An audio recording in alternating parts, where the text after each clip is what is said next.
Hello Ram Ram ji, कैसे हैं आप सब। और ये व्लॉगिंग थोड़ी लेट ही आ रही है किसी कारणवश, वो मैं आपको फिर कभी शेयर कर दूँगी। और ये था दूल्हे के मेल का प्रोग्राम जिसमें खाना बनता है।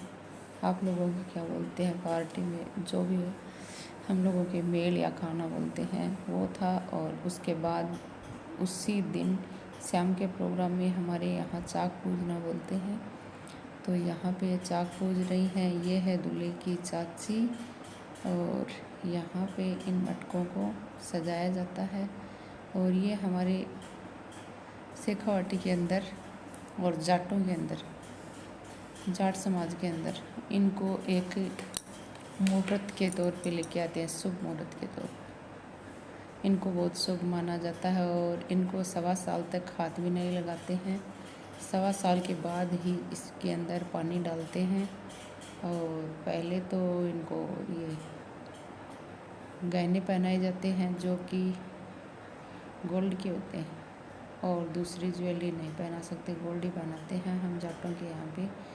और फिर इसको तिलक लगा देते हैं। और तिलक लगाने के बाद इनके अंदर 2 ये छोटे कलश होते हैं और 2 बड़े मटके होते हैं। इनके अंदर दूध, चावल, मूंग और गुड़ ये डाला जाता है इन सब के अंदर। और फिर लास्ट के अंदर नीम डाला जाता है इनके अंदर, जो वो दूल्हे की चाची के हाथ में, दूल्हे की चाची के हाथ में है। और ये सोल वाले दूल्हे की है मम्मी। और यहाँ पे दूल्हे की मम्मी करेगी गणेश पूजन। इन छोटे कलशों के स्वास्थ्य बना रही है, इसके बाद में ये करेंगी गणेश पूजन।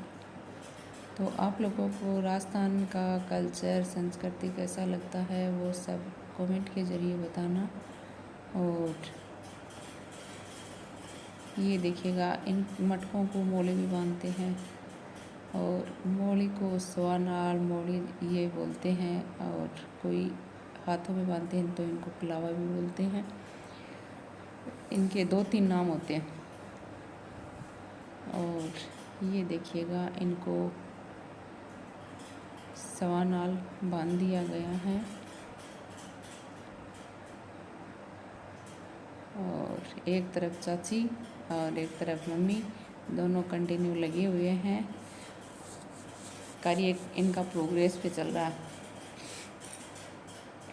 आप लोगों को कैसा लगता है बताना ज़रूर। और ये मटके के अंदर आंगी रखी है जो हम बेस के ऊपर डालते हैं इसको। आप आजकल तो आप लोगों ने किसी को पहने हुए भी ज़रूर देखा होगा राजस्थानी ड्रेस के अंदर। और यहाँ पे आपको हाथ दिखाई दिया मेरा था, मैं इनको बता रही थी। और वो छोटे मटके यानी कि कलश के अंदर नीम डाल दिया गया है। इनको शुभ मानते हैं, इसीलिए इनको डाला गया है। और ये दूल्हे की चाची दूल्हे की मम्मी को तिलक कर रही हैं। और इनके बाद में नंबर आता है चाची का। अब दूल्हे की मम्मी करेगी चाची को तिलक, और तिलक करने के बाद ही इनको मटका उठाया जाएगा। ये दूल्हे की मम्मी इनकी चाची को तिलक कर रही है यहाँ पे। और इनके बाद में इन मटकों को उठाने की रस्म शुरू होती है, जो कि भाभियाँ लेके जाती हैं। जिनको भाभियाँ नहीं हैं वहाँ पे चाची भी ले लेती हैं। और अगर चाची भी नहीं होती हैं तो फिर मामियाँ भी ले लेती हैं, ऐसे लेती हैं। और ये है बड़ी चाची, जो कि दूल्हे की भाभी को ये मटका उठा दिया गया है यहाँ पे। और ये दूल्हे की छोटी चाची को उठा दिया गया है यहाँ पे। खुद से नहीं उठाते, ये छोटी छोटी रस्में होती हैं हम जाट समाज के अंदर। तभी तो बोलते हैं कि जाट समाज कुछ अलग है। और ये थाली उठा रही ये है दूल्हे की बुआ जी, और वो हमारी नेवगन ताई, उनको हाथ में थमा देंगी ये थाली। और अब ये घर के लिए रवाना हो चुकी हैं। ये देखो,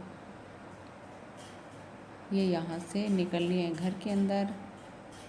और दूर दूर तक आपको सरसों दिखाई दे रही होगी। यहाँ पे सरसों के खेत हैं। और वो सामने आपको दिखाई दे रहा वो है घर, वहाँ पे जाना है। और ये चौक पूरने का काम होता है गेट के अंदर।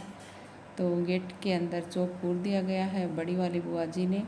और अभी इनको पाटा डाल के इनका स्वागत किया जाएगा, यानी कि तिलक और आरता किया जाएगा। आरता करने के बाद अगली प्रोसेस में दूल्हे का काम होता है, वो भी आपको देखने को मिलेगा। यहाँ पे बुआ जी ने इनको तिलक कर दिया है और तिलक करने के बाद इनका मुंह मीठा करवा देंगी। हम लोगों के यहाँ गुड़ से मुंह मीठा करवाते हैं, आप लोगों के कैसे करते हैं। और ये हमारा दूल्हा, जो कि चाची बड़ी है तो पहले चाची का मटका उठाएगा और बेचारे को घुमा रहे हैं, कभी इस साइड कभी इस साइड, और वो चाची है उसके हाथ में थमा देगा। और चाची इनको जहाँ मटके रखते हैं, हम उनको परिंदा बोलते हैं, उनके अंदर रखा जाता है ये शगुन के तौर पे। ये एक एक मटका तो ये दूल्हा उतार देगा। इसके बाद ये 2 मटके रह गए, ये दूल्हे की मम्मी आएगी और मम्मी आने के बाद में इन दोनों चाची और भाभी को नेग मिलेगा, तभी ये मटके उतारेंगे। ये यहाँ पे इनको नेग मिल रहा है अपनी जेठानी या सास के थ्रू, तो इनको सबको बरोबर में नेक मिला था, इक्वल में, दोनों बुआ को और चाची को और भाभी को। आपको व्लॉग कैसा लगा? Thanks for watching.